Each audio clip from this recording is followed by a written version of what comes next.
Hello friends, good morning. कैसे हैं आप लोग? आई होप आप लोग सब अच्छे होंगे। आज हम लोग चर्चा करेंगे पिछड़ा बालक।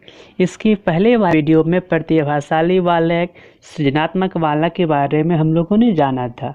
अगर आप लोग वो वीडियो नहीं देखे हैं तो डिस्क्रिप्शन बॉक्स में दोनों का लिंक दिया हुआ है, वहाँ से आप लोग दोनों वीडियो देख सकते हैं।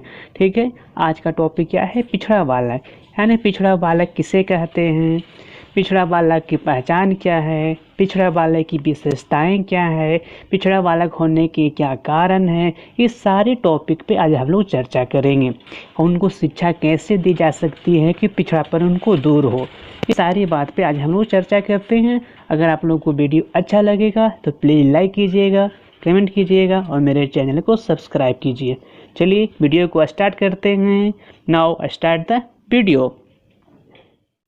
सबसे पहले जानते हैं कि पिछड़ा बालक कहते हैं किसे। पिछड़ा बालक क्या है? अर्थात ऐसे बालक जो कक्षा में बुद्धि तथा शिक्षा प्राप्त करने में समान बालकों से काफ़ी पीछे रह जाते हैं, उन्हें कहा जाता है पिछड़ा बालक। यानी वैसे बालक कह सकते हैं जो वर्ग में यानी क्लास में बुद्धि के क्षेत्र में, शिक्षा के क्षेत्र में सबसे पीछे रह जाते हैं। जो जनरल कैटेगरी के बालक, जनरल बालक होते हैं, समानता बालक होते हैं, वो सभी का पीछा क्या होते हैं तो पीछे रह जाते हैं। उन्हीं को क्या कहा गया है तो पिछड़ा बालक कहा गया है। जानेंगे यानी पिछड़े बालक के बारे में अनेक वैज्ञानिक, मनोवैज्ञानिक अलग अलग तरीके से अपना डिफिनेशन दिए हैं। जानते हैं सबसे पहले वार्टन के अनुसार। वार्टन क्या कहते थे कि सामान्यतः पिछड़े बालक वे होते हैं जिनकी शैक्षिक उपलब्धि उनकी स्वाभाविक योग्यता से कम होती है।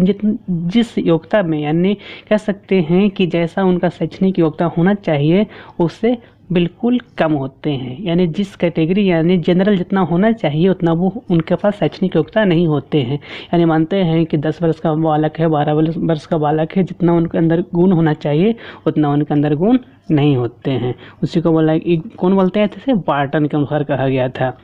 नेक्स्ट है वर्ट के अनुसार। वर्ट ने क्या कहा था कि पिछले बालक उन्हें कहा जा सकता है जो अपने आयु स्तर की कक्षा से एक सीढ़ी नीचे की कक्षा के कार्य करने में असमर्थ होते हैं। यानी कहने का मतलब कि वो ऐसा बच्चा है कि जिस क्लास में पढ़ता है उस क्लास से एक क्लास के नीचे के जो होते हैं, जो भी उनके पाठ्य योजना होते हैं उससे भी करने में असमर्थ होते हैं। यानी मान लेते हैं क्लास 5 का बच्चा है तो क्लास 4 का भी वो सोल्यूशन नहीं कर पाएगा। वैसे बच्चों को बोला जाता है क्या तो पिछड़ा बालक। एक इनके अनुसार कहा गया था तो वर्ट के अनुसार। अगला है सोनले ने कहा था कि पिछड़े बालक उसी जीवन आयु के अन्य छात्रों की तुलना में विशेष शैक्षणिक निम्नता व्यक्त करते हैं। यानी कह सकते हैं कि जिस एज में वो हैं उसी एज के और जो बच्चे हैं और बच्चे यानी सेम एज के, सेम उपलब्धि है, फिर भी उनकी योग्यता होती है, शैक्षणिक योग्यता होती है जो सेम एज वाले बच्चे से क्या होती है तो निम्न होती है। यानी निम्नता व्यक्त करते हैं, उसी को बोलते हैं क्या तो पिछड़ा बालक। ये सोनले के अनुसार कहा गया था। नेक्स्ट यहाँ पर क्या है देखते हैं उनके बारे में। नेक्स्ट है हिज मिनिस्ट्री कार्यालय के अनुसार। यानी इनके अनुसार क्या कहा गया था, इन्होंने क्या कहा था कि हिज मिनिस्ट्री कार्यालय के प्रकाशन पिछड़े बालक की शिक्षा में कहा गया था कि पिछड़े बालक वे होते हैं उस गति में आगे बढ़ने में, यानी कह सकते हैं कि आगे बढ़ने में असमर्थ होते हैं जिस गति से उनकी आयु अधिकांश साथी आगे बढ़ रहे हैं। यानी जिस एज के वो हैं उसी एज के और उनके जो थी हैं सहपाठी हैं जिस गति से आगे की ओर बढ़ रहे हैं उस गति से नहीं बढ़ते हैं। उनकी अपेक्षा क्या होती है तो इनकी गति बहुत कम होते, निम्न होते हैं। एक और क्या है सीरियल वर्ड के अनुसार। सीरियल वर्ड के अनुसार कहा गया है पिछड़ा बालक के बारे में कि जो विद्यालय जीवन के मध्य में, यानी कहने का मतलब लगभग 10.5 वर्ष की आयु में अपनी कक्षा से नीचे की उस कार्य को न कर सके जो उनकी आयु के बालक के लिए समान कार्य है। यानी कहीं जिस कक्षा में वो पढ़ते हैं उनसे एक क्लास नीचे के जो बच्चे कार्य कर लेते हैं उस कार्य को ही जो बच्चा नहीं कर सकता है, जो बालक नहीं कर सकता है, उसी को क्या है तो पिछड़ा बालक कहा गया है। इस सीरियल वर्ड के अनुसार कहा गया था। यहाँ पे दो वर्ड हैं बहुत इंपॉर्टेंट है, मानसिक मंदता और शैक्षणिक मंदता। यानी बुद्धि के आधार पे पिछड़ापन को मत लाना, यानी बुद्धि के आधार पे बच्चा को पिछड़ा कहना कहलाता है मानसिक मंदता, तथा शैक्षिक उपलब्धि के आधार पे, शैक्षिक उपलब्धि के आधार पे पिछड़ेपन को कहना कहलाता है क्या तो शैक्षिक मंदता। यानी यहाँ पे पिछड़ेपन भी दो प्रकार से बतलाए गए हैं। एक है बुद्धि के आधार पे कहते हैं तो मानसिक मंदता, और शैक्षिक उपलब्धि के आधार पे कहते हैं तो शैक्षिक मंदता। तो अलग अलग है। अब आगे देखते हैं हम लोग क्या है तो कि पिछड़ा बालक की विशेषता वो क्या है उसके बारे में जानते हैं। जानते हैं पिछड़े बालक की विशेषता यानी पिछड़े बालक की क्या गुण होते हैं, क्या उनके कैरेक्टराइज होते हैं, इनके बारे में जानते हैं। बतलाया गया है पिछड़े बालक में निम्नलिखित विशेषताएं, यानी यहाँ पे बहुत सारी विशेषताएं हैं पिछड़े बालक की। क्या क्या विशेषताएं?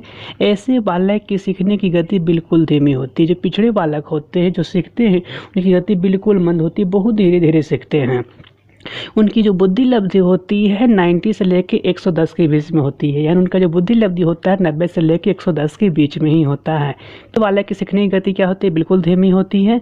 समान विद्यालय के पाठ्यक्रम से लाभ उठाने में असमर्थ होते हैं, यानी जनरल जो उनका सिलेबस होता है वो जनरल सिलेबस को भी सही तरीके से समझ नहीं पाते हैं, असमर्थ रहते हैं।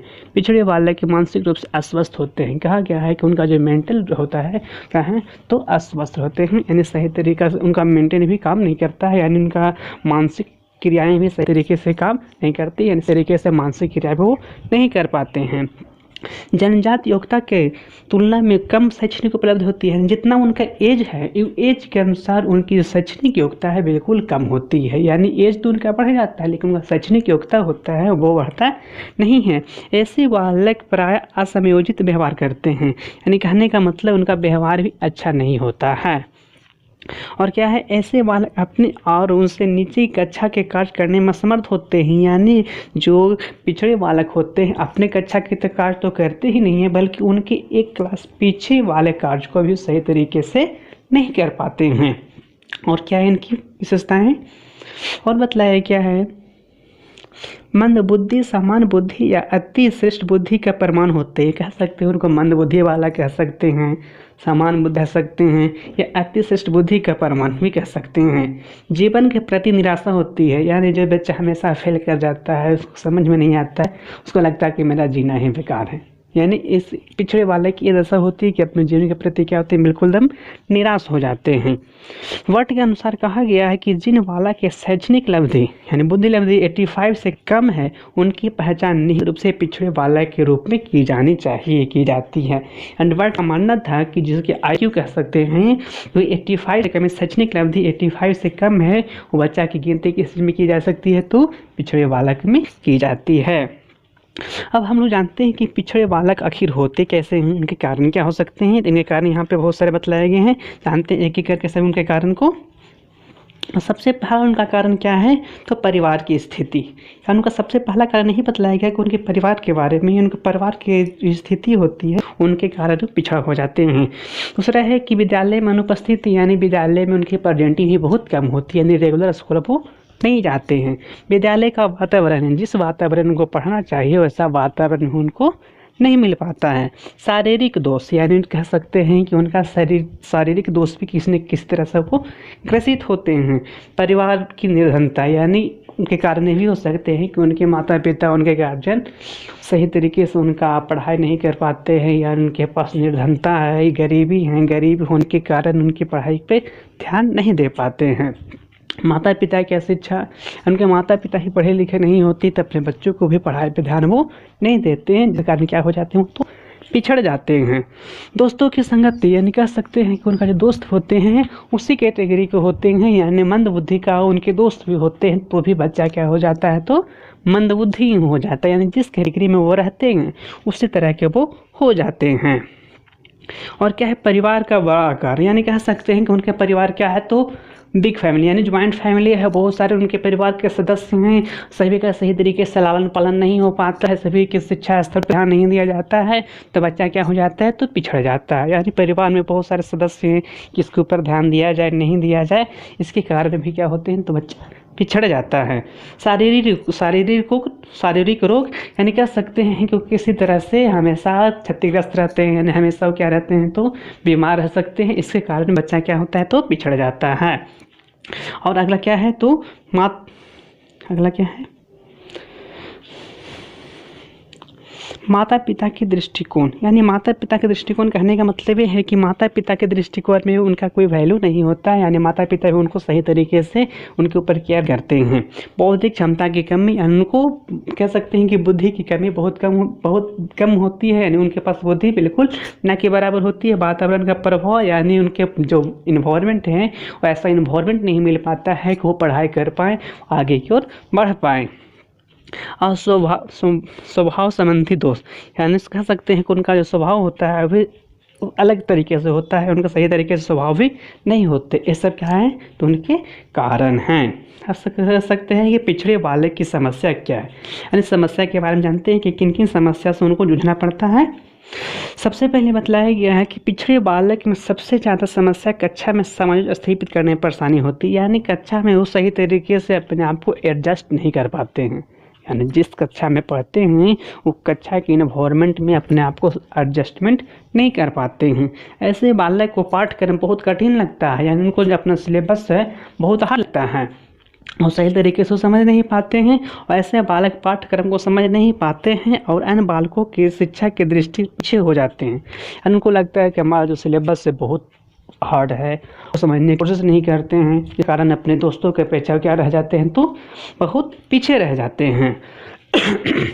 ऐसे बालक को स्कूल तथा अध्यापक के प्रति नकारात्मक व्यवहार उत्पन्न हो जाता है, यानी अपने विद्यालय के प्रति, अपनी शिक्षा के प्रति निगेटिव सोचने लगते हैं कि ये गलत है, यानी उनको पढ़ने में रुचि नहीं लगती है, क्योंकि उनका कक्षा अन्य साथियों के साथ अक्सर मजाक उड़ाया जाता है।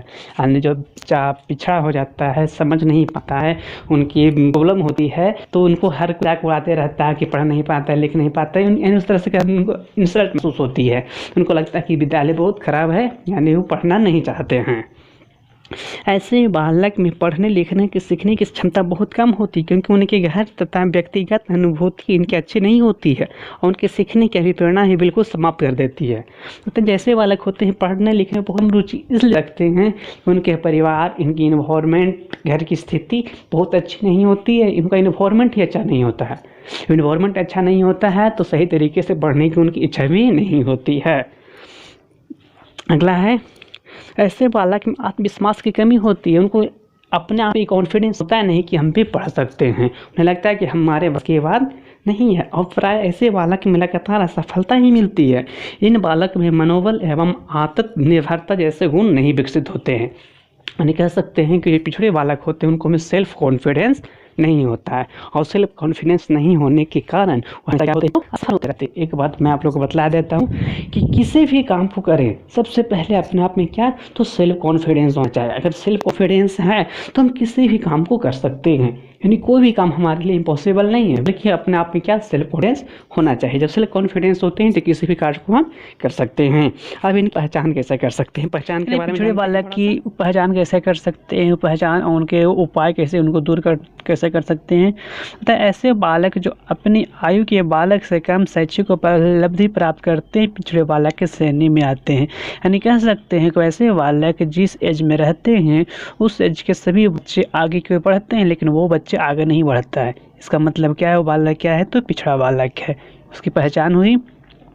इन बालकों के पिछड़ेपन के कारण बहुत से कारण हो सकते हैं, जैसे पारिवारिक दोष पर बतलाया गया है, शारीरिक दोष, पारिवारिक दोष, मानसिक अस्वस्थता, परिवार, वातावरण, ये सब क्या है, अनुकूल नहीं होना भी क्या है, इनकी पिछड़ेपन के कारण हो सकते हैं। बालक के पिछड़ेपन की समस्या को दूर करने से पहले इन सभी कारणों का पता लगाया जाना चाहिए, जैसे कि बुद्धि परीक्षण के द्वारा, उपलब्धि के परीक्षणों द्वारा, बालक की रुचि के बारे में, शारीरिक क्षमताओं के बारे में, कुशलता के बारे में, इस सभी को पहले पता लगाएंगे, उसके बाद उसका हम उपाय कर सकते हैं। यानी कहने का मतलब है किसी को उपचार करने से पहले उनके बारे में जानेंगे, उनके अंदर दोष क्या है, यानी उनके कारणों को जानते हैं, क्या क्या उनके अंदर कारण है, सभी को पहले हम कारण जानेंगे, उसके बाद उनको दूर करेंगे। बालक के पिछड़ेपन की रोकथाम के लिए अध्यापक को, अभिभावक को मिलजुल के कार्य करना चाहिए। बोलता है कि जो पिछड़ा बालक है उनको आगे करने के लिए अभिभावक के साथ साथ शिक्षक को भी उनके साथ में काम करना चाहिए। उनका पता लगाना चाहिए किस कारण से बच्चा पिछड़ गया है, उनके कारण जानते हैं, कारण जानने के बाद उनको कारण को दूर किया जाए। यानी कह सकते हैं कि उनके दूर करके उनकी शिक्षा के मुख्य धारा को सम्मिलित करने के लिए प्रयास करना चाहिए। यानी कारण जान जाते हैं कि कारण क्या होता है, तो कारण जानने के बाद उनको हम दूर करने का उपाय करेंगे। आगे क्या बतलाया गया है कि अध्यापक तथा शिक्षक को आपस में मिलजुल कर, यानी जो अध्यापक हैं शिक्षक के दोनों को आपस में मिलजुल कर पिछड़े बालक के उत्थान के लिए अपना योगदान करना चाहिए। यानी अध्यापक को स्कूल में, अध्यापक को अपने घर पे पिछड़े बालक को आगे की ओर प्रोन्नति करने के लिए, आगे बढ़ने के लिए उनको ध्यान देना चाहिए।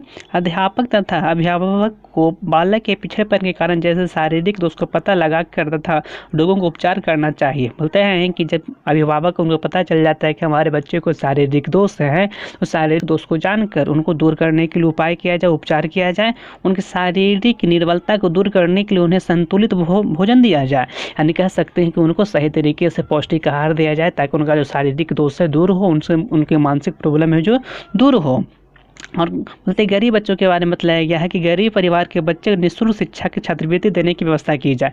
मानते हैं कि बच्चा गरीब है लेकिन पढ़ने लायक है, यानी उनको पढ़ाना चाहते हैं, तो क्या कर सकते हैं, उनके लिए हम तो छात्रवृत्ति की व्यवस्था करें। यानी छात्रवृत्ति की व्यवस्था करके उनको हम शिक्षा दे सकते हैं, यानी पिछड़ापन को हम दूर कर सकते हैं। बालक के पिछड़ेपन को दूर करने के लिए पारिवारिक वातावरण में सुधार करने का प्रयास करना चाहिए। यानी जिस इन्वायरमेंट में उनके परिवार रहते हैं, उनके इन्वायरमेंट को चेंज करना होगा, तो उनके बच्चे भी चेंज हो सकते हैं। बालक के पिछड़ेपन को दूर करने के लिए बालक के माता पिता को शिक्षित करना जरूरी है। उनमें अच्छी आदतों को विकसित करने का प्रयास करना चाहिए। यानी जब उनके माता पिता शिक्षित होंगे तो अपने बच्चों को पढ़ाने के लिए उत्सुक हो सकते हैं। ये वो है कि पहले माता पिता को शिक्षा के बारे में बतलाएंगे, शिक्षा कितना आवश्यक है, इसके माध्यम से क्या कर सकते हैं। यानी माता पिता को उनकी शिक्षा के प्रति पहले जागरूक करेंगे, उसके बाद बच्चों को खुद जागरूक कर देंगे। अच्छी आदत विकसित करने के प्रयास करना चाहिए। यानी उनके माता पिता के साथ अच्छे वातावरण, अच्छी बातों को, यानी पढ़ा लिखा व्यक्ति क्या कर सकता है, अनपढ़ व्यक्ति क्या नहीं कर सकता है, ये सारी बातों को बतलाएंगे तो भी जागरूक होंगे, अपने बच्चों को पढ़ाएंगे। ऐसे बालक को संगति की मित्र के साथ संगति करने का बचना चाहिए। बोलता है जिस संगति में वो रहते हैं उस यहाँ पर संगति करने का मतलब है, यानी कह सकते हैं कि गलत संगति से उनको दूर करना चाहिए, अच्छी संगति के साथ रखना चाहिए। यानी कह सकते हैं कि अच्छे संगति में अच्छे तरीके से सीख सकते हैं, उनका संगति गलत है तो गलत ही बच्चा सीखता है। आगे कह सकते हैं कि बालक के पिछड़ेपन को दूर करने के लिए उन्हें विभिन्न विधियों का प्रयोग करके रुचिपूर्ण तरीके से श्रव्य या दृश्य सामग्री सहायता धीमी गति से पढ़ाया जाना चाहिए। बोलता है कि बच्चा को रुचि नहीं है तो उनको रुचि लाने के लिए कह सकते हैं कि दृश्य यानी देखने वाले सामान, सुनने वाले सामान के माध्यम से, यानी सुनने वाले जो उनको कह सकते हैं शैक्षणिक यानी शिक्षा के स्तर पे कह सकते हैं साधन को लाया जाए। सुनने वाले जिसे कह सकते हैं कि टेलीविज़न के माध्यम से, रेडियो के माध्यम से उनको बतलाया जाए, यानी कह सकते हैं प्लेग्राउंड में बतलाया जाए, यानी प्रोजेक्टर के माध्यम से बतलाया जाए ताकि बच्चे उनके प्रति क्या हों तो जागरूक हों, उनको पढ़ने में रुचि जागे। बोलता है बालक के पिछड़ेपन को दूर करने के लिए विशेष कक्षाओं की व्यवस्था की जानी चाहिए। बोलते हैं कि बच्चा बहुत कमज़ोर है तो उनको अलग तरीके से विशेष कक्षा में उनको हम पढ़ाएंगे ताकि उनके ऊपर एकीकृत ध्यान दिया जाए, अच्छे तरीके से आगे की ओर सकें। ये था क्या तो पिछड़ेपन वाला के कारण। अगर आप लोग को वीडियो अच्छा लगा होगा तो प्लीज़ लाइक कीजिएगा और मेरे चैनल को सब्सक्राइब कीजिएगा। Thank you for watching.